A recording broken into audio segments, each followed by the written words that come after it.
PPE കിറ്റിന്റെ പേരിലുള്ള ഒരു അഴിമതി. അത് അതിനെക്കുറിച്ച് നേരത്തെയൊക്കെ സംസാരിച്ചിട്ടുണ്ട്. നമ്മൾക്ക് കോവിഡ് വന്ന് ആളുകൾ ഇങ്ങനെ മരിച്ചുകൊണ്ടിരിക്കുന്ന സമയത്തുണ്ടായ ഒരു ഇടപാടാണ്. അത് വന്നപ്പോൾ ഈ PPE കിറ്റ് വേണം. അപ്പോൾ PPE കിറ്റിന് ദൗർലഭ്യം ഉണ്ടെന്ന് പറഞ്ഞു. ഒരു ദൗർലഭ്യം ഇല്ലായിരുന്നു. 580 രൂപയ്ക്ക് എത്ര കിറ്റ് വേണമെങ്കിലും കൊടുക്കാൻ ഇവിടെ ആളുകൾ തയ്യാറുണ്ടായിരുന്നു. 3 പേര് തയ്യാറുണ്ടായിരുന്നു. 450 മുതൽ 800 രൂപ വരെയാണ് അവരതിന് ചാർജ് ചെയ്തുകൊണ്ടിരുന്നത്. അപ്പോൾ 550 രൂപയ്ക്ക് ഗവൺമെന്റിന് കൊടുക്കാൻ അവർ തയ്യാറുമായിരുന്നു. അപ്പോൾ അവരങ്ങനെ ഓഫർ ചെയ്തപ്പോൾ അവരുടെ കയ്യിൽ നിന്ന് ഒരു 10,000 എണ്ണം മാത്രം വാങ്ങി. അവരുടെ കയ്യിൽ ഇല്ലെന്നാണ് പറഞ്ഞത്. ആര് പറഞ്ഞില്ലെന്ന്? അവരെത്ര വേണമെങ്കിലും കൊടുക്കാൻ തയ്യാറായിരുന്നു സപ്ലൈ ചെയ്യണമെങ്കിൽ. 25,000 വേണമെന്ന് പറഞ്ഞിട്ടാണ് അവരുടെ അടുത്ത് ഇടപാട് നടത്തിയത്. അവസാനം 550 രൂപ വിലയുള്ളെന്ന് അറിഞ്ഞപ്പോൾ ഉണ്ടല്ലോ, അതിൽ നിന്ന് വലിയ വെട്ടുമീനിയൊന്നും അടിക്കാൻ ഒരു മാർഗ്ഗവും ഇല്ല. 550 രൂപയെന്ന് വന്നാൽ ഒരു കാര്യമില്ല. ചിലപ്പോൾ ഒരു 50 രൂപ കിട്ടിയെന്നിരിക്കും ഒരെണ്ണത്തിന്. അതേ ഉള്ളൂ. അതൊന്നും പോരല്ലോ. അപ്പോൾ അങ്ങനെ വന്നപ്പോൾ അത് വേറെ ഒരു കമ്പനിക്ക് അങ്ങോട്ട് കൊടുത്തു കേട്ടോ. അതിനെ കൊടുത്ത വില എന്താണെന്നറിയോ കൊടുത്തേക്കുന്നത്? 1,500 രൂപയ്ക്കാണ് ഒരെണ്ണം. അതായത് 550 രൂപയ്ക്ക് വാങ്ങിച്ച സാധനം അതിൻ്റെ 300% അധികത്തിന് ആണ് ഓർഡർ കൊടുത്തേക്കുന്നത്. 3 ഇരട്ടിയിലേറെ ആണ് ഓർഡർ കൊടുത്ത് വാങ്ങിയത്. അന്ന് വാങ്ങിയപ്പം മുതൽ തന്നെ പ്രതിപക്ഷമൊക്കെ ഇതിനെക്കുറിച്ച് വളരെയധികം പറഞ്ഞതാണ്. പറഞ്ഞു കഴിഞ്ഞപ്പോൾ അന്നത്തെ ആരോഗ്യവകുപ്പ് മന്ത്രി ഒക്കെ അതിനെ വളരെ ഡിഫെൻഡ് ചെയ്തു. പക്ഷേ പറഞ്ഞു കേട്ടോ, ആരോഗ്യമന്ത്രി അന്നും പറഞ്ഞു, അത് ഞാൻ ഇങ്ങനെ ഇപ്പം ആലോചിച്ചു, മുഖ്യമന്ത്രിയോട് ആലോചിച്ചു, മുഖ്യമന്ത്രിയാണ് ഇത് വാങ്ങിക്കാൻ പറഞ്ഞതെന്ന് പറയുന്നത് ഞാൻ കേട്ടിട്ടുണ്ട്. മാധ്യമങ്ങളിൽ ആ ഇൻ്റർവ്യൂ ഞാൻ കണ്ടിട്ടുള്ളതാണ്. ഇങ്ങനെ പറയുന്നത് ഞാൻ കണ്ടതാണ്. അപ്പോൾ പറഞ്ഞിട്ടുണ്ട്. അപ്പോൾ അത് ഏതായാലും ശരി, ഏതായാലും ഇവിടെ വലിയ അവാർഡും കിട്ടി, അതും കിട്ടി, വലിയ കാര്യങ്ങൾ ഇവിടെ ഏതാണ്ടൊക്കെ അങ്ങ് നടത്തി ലോകം മൊത്തം കീഴടക്കിയ ഒരു രീതിയിലാണ് പോകുന്നത്.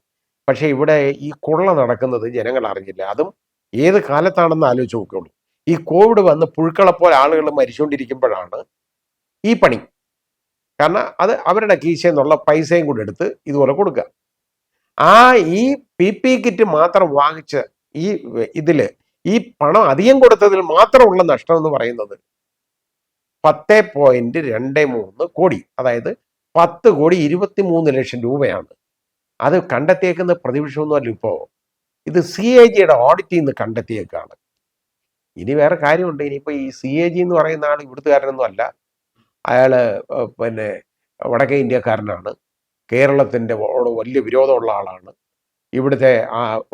ഇവിടുത്തെ ആരോഗ്യ വകുപ്പിനോടും അതുപോലെ തന്നെ മുഖ്യമന്ത്രിയോടും വളരെ വൈരാഗ്യമുള്ള ആളുകളാണ് അവരൊക്കെ. അതുകൊണ്ട് അവർ മനഃപൂർവ്വം ഇങ്ങനെ ചെയ്തതാണ് എന്നൊക്കെ വേണമെങ്കിൽ പറയാം കേട്ടോ. ഈ രീതിയിലുള്ള പറച്ചിലായിരിക്കും ഇനി വരാൻ പോകുന്നത്. ഇത് കണക്കാണ്, മനസ്സിലാക്കണം. 550 രൂപയുടെ സാധനം അതെല്ലാവർക്കും അറിയാമായിരുന്നു കിട്ടുമെന്ന്. ആ സാധനം 1,500 രൂപയ്ക്ക് വാങ്ങുമ്പോൾ നഷ്ടമോ ലാഭമോ എന്നുള്ളത് ജനങ്ങളൊന്ന് ചിന്തിച്ചാൽ മതി. ഇതിങ്ങനെ ചെയ്യരുത്. ഇനിയെങ്കിലും ഇതിനെക്കുറിച്ച് നേര് പറയുക.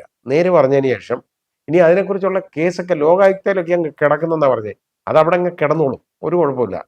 നമ്മൾ കണ്ടിട്ടുള്ളതാണല്ലോ പല കേസുകളിലും. ഇപ്പം ഏതായാലും ഈ രീതിയിലാണ് നമ്മുടെ പോക്ക്. ഇനിയിപ്പോൾ ഈ ലോകായുക്തയൊക്കെ ആ കേസ് കിടപ്പുണ്ടെങ്കിൽ എത്രയും പെട്ടെന്ന് അത് എടുത്ത് തീർക്കണം. കാരണം ഇതിനകത്തെ അഴിമതി എന്ന് പറയുന്നുണ്ടല്ലോ, അത്രയും വലിയ അഴിമതിയാണ് നടന്നത്. അന്നത്തെ കാലത്ത് 10,23,00,000 രൂപ എന്ന് പറയുന്നത് ജനങ്ങൾക്ക് ഇവിടെ ഞാൻ പറഞ്ഞില്ലേ, ക്ഷേമ പെൻഷൻ കൊടുക്കാൻ പൈസ ഇല്ലാത്ത ഈ നാട്ടിൽ നിന്നാണ് അതെടുത്ത് കൊടുക്കുന്നത്.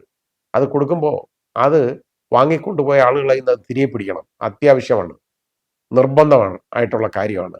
ഇത് വലിയ അഴിമതിയാണ്. അത്രത്തോളം ഭീതിയിൽ ജനങ്ങൾ ഇരിക്കുന്ന ഈ ഒരു സമയം. ഞാൻ പറഞ്ഞില്ലേ, ഇത് പുഴുക്കളെ പോലെ ആളുകൾ മരിച്ചുകൊണ്ടിരിക്കുകയാണ് കിടന്ന്. ശ്വാസം മുട്ടി മരിക്കല്ലേ, എത്ര പേര് വന്ന് മരിച്ചതാണ്. എനിക്ക് നഷ്ടം വന്നെന്ന് പറഞ്ഞാൽ എൻ്റെ നേരെ ഇളയ സഹോദരൻ മരിച്ചു പോയതാണ്.